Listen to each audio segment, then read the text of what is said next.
Kenapa kita disunnahkan untuk mencium tangan orang yang lebih tua?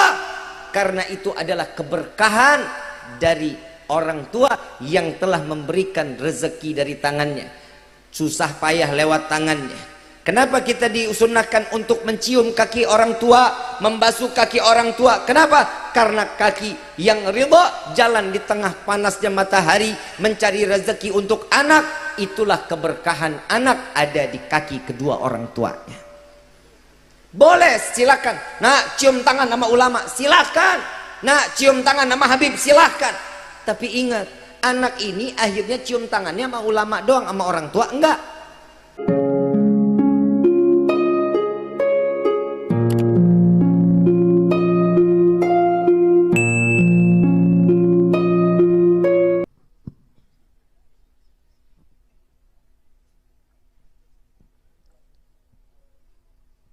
Bismillahirrahmanirrahim. Assalamualaikum warahmatullahi wabarakatuh. Ayyuhal hadirun jama'ar rahimakumullah. Kalau mau dihitung ibadah kita nggak bakal pernah untuk mendapatkan derajat yang tinggi, melainkan wajib diiringi dengan setiap amalan, sehingga amalan tersebut yang akan membawa kita sampai ke dalam surganya Allah. Sesuatu amalan, mendoakan orang lain, memberikan kesenangan kepada orang lain, membahagiakan orang lain, membuang senyuman kepada orang lain, ini adalah salah satu amaliyah yang dimana timbangannya lebih berat dibanding ibadah kita 1000 tahun. Kenapa? Saat senyuman membuat kebahagiaan orang lain, kita senyum, orang lihat kita senang. Kita membuat bahagia hati orang lain juga ikut terus bahagia. Karena kebahagiaan yang dititipkan oleh Allah kepada hati setiap hamba, maka kebahagiaan itu akan membawa kita ke jalan yang betul-betul dibutuhi setiap hamba, jalan yang diridhai oleh Allah. Seseorang kalau punya amaliyah baik, orang nggak bakal jauh-jauh sama kita, betul nggak? Kalau jauh maunya dekat aja. Ada orang yang tiap hari ngegedekin, duduk dikit ngomongin orang, duduk dikit ngejelekin orang. Kira-kira orang begini betah nggak kita duduk sama yang begini? Nggak bakal betah. Kenapa? Nggak punya kesenangan dalam hati. Yang ada membuat hati seseorang menjadi dengki, kotor terhadap orang yang disebut. Makanya ini hati-hati nih, gibah hati sama gibah mulut lebih parah gibah di dalam hati. Gibahnya sama-sama jelek, tapi gibah di dalam hati berarti sudah tidak ada kebaikan di dalam hati orang tersebut, melainkan imannya sudah ditutup oleh Allah. Na'udzubillahi min. Setiap manusia kan kita masing-masing punya hati, betul? Hati itu diberikan oleh Allah saat kita terlahir ke dunia dalam keadaan suci, bersih, tidak ada flek, nggak ada kotoran.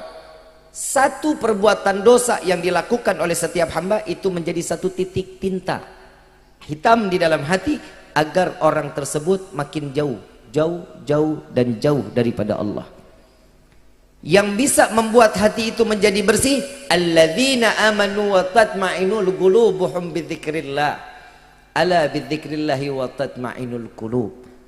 Seseorang kalau hatinya udah keras, hatinya udah kotor, cepat nyebut nama Allah, mengingat Nabi Muhammad SAW, maka bersih lagi hati. Banyakin istighfar, sholat taubat. Ini hari kita begitu ngedengar kejelekan orang, astagfirullahaladzim. Terus bagaimana? Lanjut nggak taunya. Kalau ngedengar sesuatu yang nggak baik, kecuali keluar dari lisan kita, cepat ambil wudhu, sholat taubat. Selama itu adalah saudara mukmin, maka jaga aib mereka dan Allah akan menjaga aib kita dunia sampai akhirat. Kalau boleh diukur, kita datang ke sini kan bawa aib, betul? Apa aibnya? Dosanya besar. Kalau boleh diukur gunung Cermek, lebih banyak dosa kita, betul nggak? Kalau satu orang bawa dosa segede gunung Cermek di tempat nggak muat, betul nggak? Tapi alhamdulillah Allah tutup aib kita, Allah jaga kita. Kenapa? Orang ngelihat kita udah baik aja, tingkah lakunya udah baik, semuanya ditutup oleh Allah. Mudah-mudahan Allah jaga kita, ya, sebagaimana Allah ngejaga para anbiya, para salihin, orang-orang saleh. Allah jaga, begitu juga kita tergolong hamba yang bersyukur di malam ini sebagaimana yang dilakukan oleh orang-orang saleh. Maka di hari ini kita minta kepada Allah, ya Allah, selamatkan kami dari fitnah dunia, fitnah akhirat. Insya. Yang namanya fitnah dunia sampai ke akhirat, fitnahnya apa aja? Ini banyak nih. Istri fitnah, suami fitnah, anak fitnah, mertua lu bilang fitnah, durhaka lu. Mertua fitnah, ipar fitnah. Yang namanya manusia kalau sudah menikah, fitnahan ini tambah banyak, tambah melebar. Bukan berarti tutup fitnahnya, tapi makin melebar. Contoh, saya mau tanya, ibu betah nggak tinggal di rumah mertua? Kenapa? Takut serba salah, Habib. Bangun harus lebih pagi, motong cabai mesti nanya miring apa bulat. Betul? Bapak betah tinggal di rumah mertua? Nggak mungkin. Kenapa? Subuh kita mesti cepet-cepet bib ke masjid. Sebelum bapak mertua keluar, kita duluan yang keluar. Saling ngejaga satu sama lain. Kalau ini nggak saling terjaga, aib akan dibuka oleh Allah. Ntar mertua, ngapain sih lo kawin sama yang begini? Ibadah kagak, apa kagak? Wah, rame nih. Tapi ingat, setiap orang tua jika memiliki anak yang sudah menikah, sudah punya rumah tangga sendiri, usahakan untuk hubungan rumah tangganya menjadi baik, sakinah, mawaddah, warahmah. Jangan saling ngomporin. Kadang ibu sakit hati sama istri, sakit hati sama suami, yang dikomporin anaknya. Udah besok kalau begini-begini nggak usah lagi begini. Udah sih pikirin lagi dah, nikah lagi sama dia. Jangan, ini nggak boleh nih. Orang tua serahin semuanya kepada Allah, di dalam sujudnya dia kepada Allah. Ya Allah, Rabbi hablim minas salihin.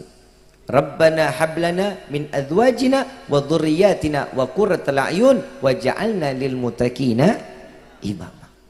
Minta sama Allah agar keluarga kita diberikan kelembutan, kasih sayang yang luas. Karena apa? Rumah tangga bisa bagus, sakinah, mawaddah, warahmah kalau Allah sama Nabi ada di dalam rumah tangga. Contoh, anak bisa jadi fitnah. Banyak seorang anak yang sampai sekiranya dapat menyebloskan orang tua ke dalam neraka jahanam.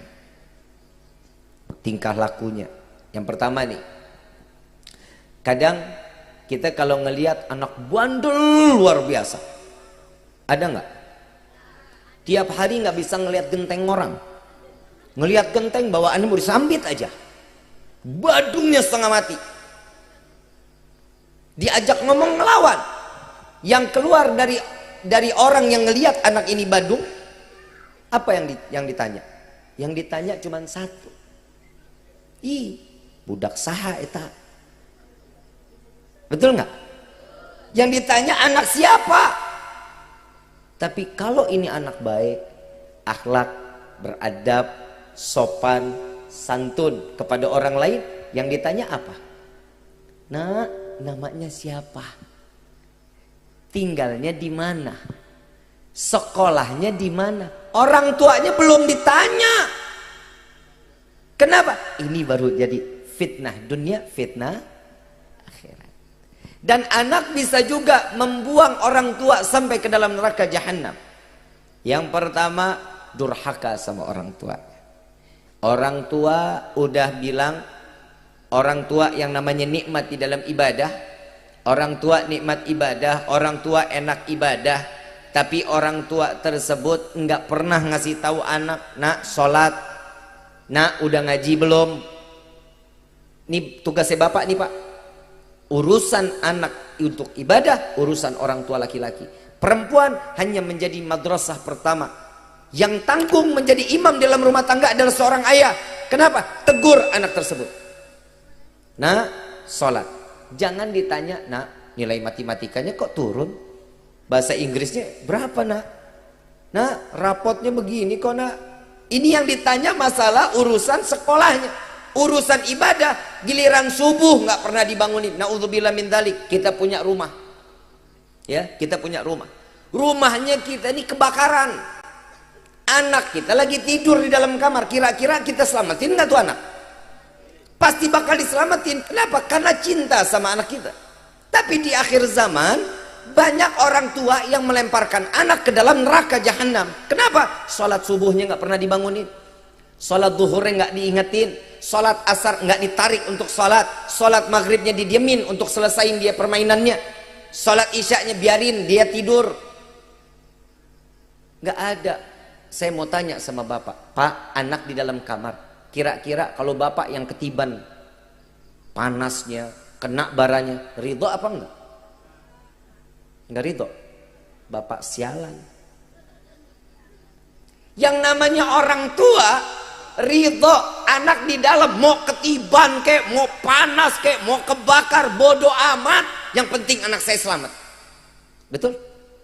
Nggak ada orang tua, udah deh biarin aja kebakaran dah, orang stok anak saya masih banyak. Nggak ada orang tuanya begitu, nggak ada. Kenapa? Pasti bakal diusahakan untuk diselamatin anak tersebut. Pak, mungkin Bu, di hari ini kita cuma dengar tentang neraka lewat para lisan alim ulama, lewat para kiai, lewat para asatid, lewat para habaib. Ingat, neraka itu hak dan itu ada. Hukuman Allah ada. La in syakartum la azidannakum wa la in kafartum inna adzabi. Jika orang tersebut pandai bersyukur kepada Allah, nikmat akan ditambah oleh Allah. Jangan khawatir. Tapi jika orang ini kufur, maka siap-siap azab Allah baik dunia akhirat pasti akan ditanggung oleh hamba tersebut. Makanya kalau mau ngejaga sesuatu, jaga yang betul. Anak itu kan titipan, betul? Istri itu titipan. Anak titipan, istri titipan, harta titipan, jabatan adalah titipan. Semua ini akan menjadi pertanggungjawaban kita di hadapan Allah. Bagaimana kita menjalankan, apakah betul sesuai dengan syariat Allah ataupun kita jauh dari apa yang dikatakan syariat kita jalankan. Na'udzubillah min dzalik.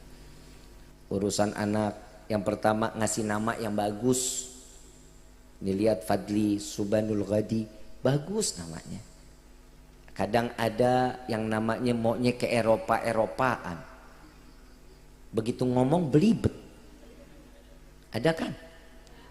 Apa sih Bib manfaat kita kasih nama orang-orang soleh? Muhammad, Abdurrahman, Abdullah. Kadang ada nama orang tua disambung. Yang laki sama yang perempuan. Ya kan? Sekarang ini lagi model nih. Nama yang laki Baskara. Nama yang laki Baskara, bukan maskara, bukan. Baskara.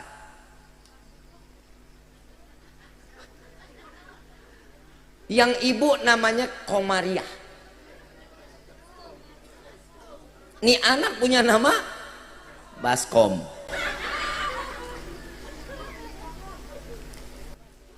Kenapa sih kita nggak ikutin apa yang pernah diajarkan oleh orang-orang soleh? Kasih anak nama yang baik. Kenapa? Karena itu adalah titipan dari Allah. Nama itu adalah doa. Kenapa? Setiap nama yang baik pasti akan menjadi kebaikan buat anak kita kelak. Insya. Kenapa sih disebut namanya Abdurrahman, Abdullah, Abdurrahim, Mustafa? Macam-macam nama orang-orang dulu tuh bagus-bagus. Kalau sekarang mah dibilang mah enggak sekolot, enggak modern. Betul kan? Tapi ingat, manfaatnya kelak nanti di yaumil kiamah. Ada Muhammad tukang ibadah, ada yang namanya Muhammad wali min auliyaillah, ada yang namanya Abdullah, ada orang yang ibadah, ada yang makai nama itu tersebut dia belum pernah bisa beribadah. Mungkin karena jauhnya dia kepada Allah, tapi namanya itu. Begitu nanti di yaumil qiyamah disebut sama malaikat, diperintahkan sama Allah. Wahai malaikatku, panggil yang namanya Abdullah, suruh berdiri. Wali min auliyaillah yang bernama Abdullah, masuklah surga. Semua yang termasuk orang ahli maksiat dia berdiri. Kenapa? Ini kan ahli maksiat. Ya Allah, ini orang ahli maksiat, kenapa jadi berdiri juga? Sampaikan kepadanya, siapa namanya? Namanya Abdullah. Apa kata Allah? Masukkan dia ke dalam golongan orang-orang yang saleh. Berkah nama selamat itu jadi syafaat. Saya waktu itu pernah ke pemakaman, ada namanya, tapi saya ketawanya luar biasa. Orang lagi sedih banget, saya ngakak cekikikan. Saya duduk di batu nisan. Ini belakang batu nisan nih. Ini saya duduk, kalau di Jakarta kan ada tempat duduknya tuh. Saya duduk, saya lihat gitu, saya ketawa sekenceng-kencengnya. Sampai saya keluar dari area pemakaman, saya keluar. Temen nanya, lu kenapa? Jangan sekarang, ntar dulu. Kenapa? Udah ntar dulu. Selesai pemakaman, saya tarik teman saya. Tuh lo baca. Ini yang bikin gue ngakak. Rabo bin Kamis. Nah punya ibu Jumat, punya kakek Sabtu. Ini kan bahaya. Rabo bin Kamis. Ada, bukan nggak ada. Kalau ibu bapak nggak percaya, jalan-jalan ke TPU, tempat pemakaman umum, coba dilihat. Nama macem-macem namanya. Jadi besok-besok kalau mau nyari nama buat anak yang baik, jangan nyari di Google, ke TPU. Nanti yang cocok-cocok tuh namanya tuh. Ibu bapak yang dirahmati oleh Allah, nama adalah satu doa yang berharga dari orang tua. Yang kedua, didik anak dekat dengan Allah. Kalau anak nggak dididik dari sekarang untuk dekat sama Allah sebelum dia balik, maka selanjutnya dia akan terus menerus akan jauh dari Allah. Kadang orang tua main taruh aja anak di madrasah. Udah serahan, yang begini mah urusan ustadz. Karena kita mah kurang dalam agama. Masa iya ibu bapak nggak bisa hafal Al-Fatihah? Masa iya nggak hafal Bismillahirrahmanirrahim? Ajarkan sesuatu yang akan setiap hari dia lakukan. Ajarkan Bismillahirrahmanirrahim, Alhamdulillahirabbil alamin, Ar-Rahmanirrahim, Maliki yaumiddin. Bacain Al-Fatihah, ajarin ini anak. Kenapa? Ini akan terpakai terus sampai yaumil qiyamah. Kalau ini anak jadi seorang ulama, saat dia ngaji baca Bismillahirrahmanirrahim, pahalanya kita dapat. Ini anak taklim masuk pondok pesantren, begitu dia baca Bismillahirrahmanirrahim, pahalanya kita dapat. Begitu ini anak berangkat ke Mesir, ke Hadramut, ke Libanon, mereka semua dia berangkat, saat dia berangkat dia nuntut ilmu dengan mengucapkan Bismillahirrahmanirrahim, pahalanya kita dapat. Dia pulang punya pondok pesantren, punya santri, semuanya diajarkan Bismillahirrahmanirrahimnya pun dapat kita pahalanya. Ini jariah terus sampai yaumil qiyamah. Makanya tolong diajarin betul-betul. Bapak didik anak-anak kita. Bapak harus tegas di dalam syariat, Pak. Anak nggak sholat, gebuk, Pak. Gebuknya bukan berarti kayak samsak. Ya, gebuknya pukul telapak tangannya. Ya, betisnya nih, gebuk. Kenapa? Kalau dia udah jauh dari Allah dari sebelum baliknya, saat baliknya insya Allah nih anak pasti akan jauh dari Allah. Na'udzubillahi min. Apalagi punya anak umurnya hampir 40. Bukan punya anak lagi dah nih. Ini orang udah punya anak lagi pastinya. Betul nggak? Sampai kalau ini orang umur sampai 40 dia masih gemelut di dalam kemaksiatan, Allah sapu wajahnya maksiat sampai mati. Makanya ini hati-hati. Ini semua diajarin kita sama ulama-ulama kok. Bib, saya nggak pakai ibadah, Allah kasih semuanya buat saya. Bukan Allah yang ngasih, hawa nafsu kita. Ini yang disebut istidraj. Diberikan urusan dunia sampai kita jauh dari Allah. Bukan kita yang nggak mau ibadah, tapi Allah yang tidak mengizinkan kita sujud di hadapannya. Kenapa? Karena Allah ingin mengambil nyawanya dalam keadaan tanpa membawa iman ke hadapan Allah. Na'udzubillahi min. Tuh, hati-hati. Mungkin mah kita mah sekarang mah ini mah dongeng, ini mah sekedar cerita, nggak percaya, lo mati aja dulu. Ntar rasain. Ibu bapak yang dirahmati oleh Allah, setelah anak dididik dalam masalah agama, yang ketiga, jalankan kehidupan anak dengan sesuai koridor yang diamanahkan oleh Nabi Muhammad SAW. Ajarin sunnahnya. Kadang kan kita punya anak nggak sadar, nah cuci kaki, cuci muka, cuci tangan, pipis, begitu kan? Mau tidur begitu kan Pak? Ajarinnya jangan begitu. Nah, ambil wudhu, sebelumnya pipis dulu. Selesai dia pipis, ambil wudhu, diajarin cara ambil wudhunya. Selesai masuk ke kamar, sebelumnya sholat dulu hajat 2 rakaat. Sampai duduk, sampainya dia tidur di kamar dengan membawa kesucian ke hadapan Allah. Jika mati, mati dalam keadaan husnul khatimah. Anak kita kan sekarang main tidur aja. Yang namanya orang tua ditakutinnya mah bukan sama Allah, bukan rasa segan kepada Allah, tapi ditakutinnya sama kalong wewe. Nak, jangan keluar maghrib ya nak. Kenapa? Diumpetin kalong wewe lu. Nak, jangan main di kamar sendirian, ntar ujungnya tuh keluar kepala tuh dari ujung tempat tidur. Ada aja yang begitu mah. Kadang nyanyiin anak, nyanyiin juga nggak bener. Pak Pung, Pak Mustafe, si Dule di rumahnya ada tepung. Tuh kan? Ini lagu tolong jangan pernah dilakukan lagi. Jangan pernah dinyanyikan lagi. Kenapa? Karena lagu ini adalah sindiran atau penghinaan kepada Nabi Muhammad SAW. Mustafa siapa? Nabi Muhammad SAW. Abdullah siapa? Ayah dari Nabi Muhammad SAW. Diganti namanya Mustafa dan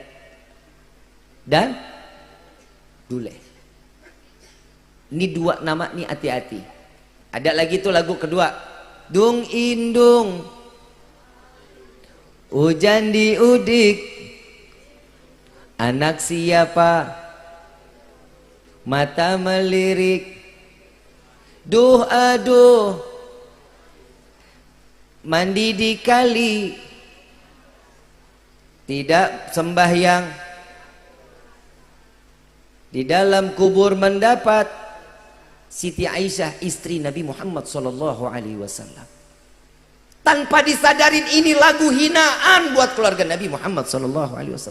Jangan diajarin anak kita yang begitu. Dulu kita kalau mau tidur, orang tua kita mah sering kalau orang Betawi bilang mah dikelonin. Kalau orang sini disebutnya apa? Hah?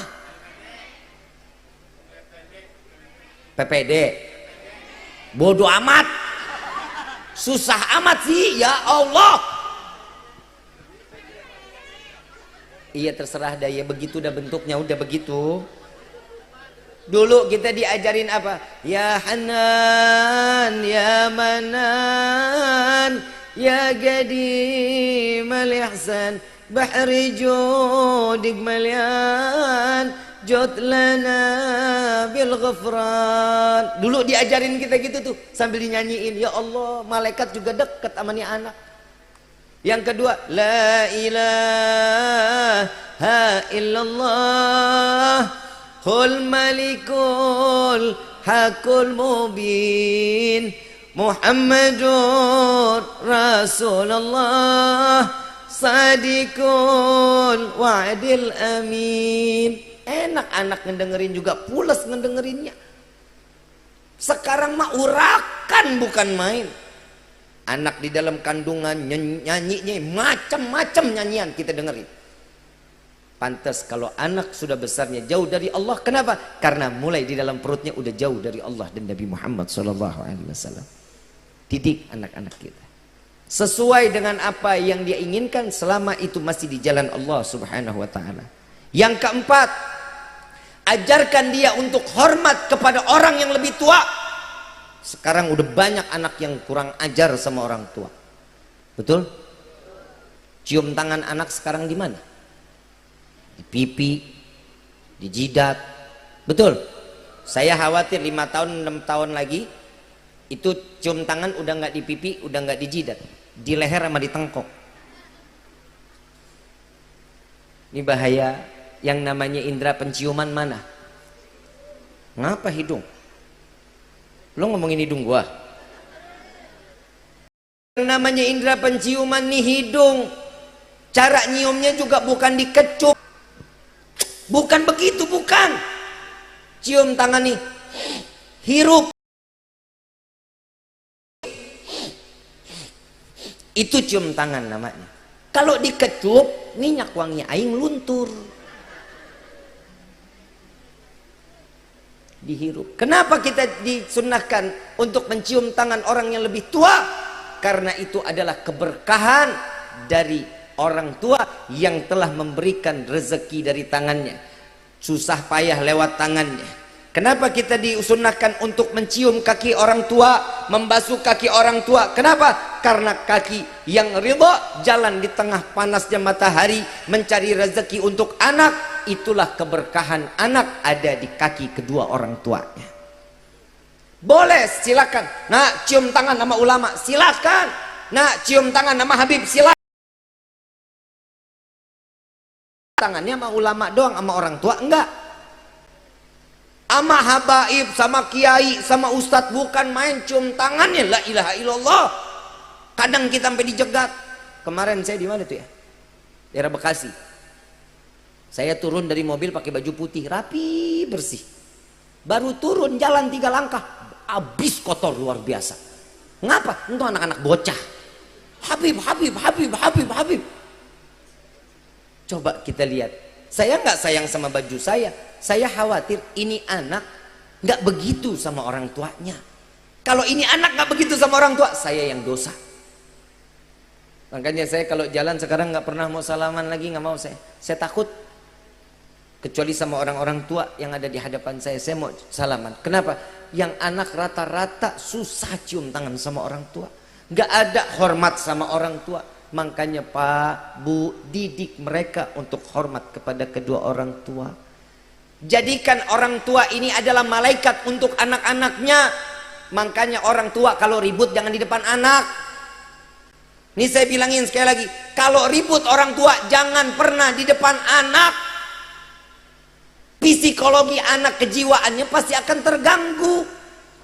Kalau yang dia lihat orang tua yang lagi dicekek nih, seandainya nih, nauzubillah min zalik, ada orang tua yang lagi galak, lagi temperamen, ternyata yang salah yang perempuan seandainya, yang bapak lagi marah-marah, ini anak-anak perempuan. Next zamannya dia nggak akan pernah mau sama laki-laki. Kenapa? Laki-laki bengis. Makanya banyak orang yang belok, gak suka sama laki-laki, dia lebih suka sama perempuan. Kenapa? Ngerasa lebih nyaman, ngerasa lebih dilindungi. Tapi sebenarnya perlindungan yang hak dari Allah perempuan. Jika ada anak laki-laki ngelihat si perempuan, ibunya lagi marah-marahin bapaknya, lagi ditempelengin. Perempuan kan tangannya enteng, main tabok-tabok aja. Anak ngelihat sampai gede nih anak laki-laki gak bakal mau sama perempuan. Kenapa? Jahat main tangan. Makanya dia suka laki sama laki. Ini kalau mau selamat Pak, Bu, mau ribut dalam rumah tangga, pergi jauh-jauh. Pergi. Jalan kemana? Ngopi kek? No di Palutungan no? Mau ribut-ribut di sana. Salah dikit cemplungin aja. Jangan, ngomong baik-baik. Gak ada permasalahan di dalam kehidupan, gak ada jalan keluar. Fa inna mal usri yusra. Ada, gak usah khawatir. Tapi jangan pernah ditongolin di depan anak. Kalau ini terjadi, anak kita akan menjadi imbas apa yang kita lakukan di hadapan dia. Faham sampai sini Bu, Pak? Faham sampai sini? Insya Allah.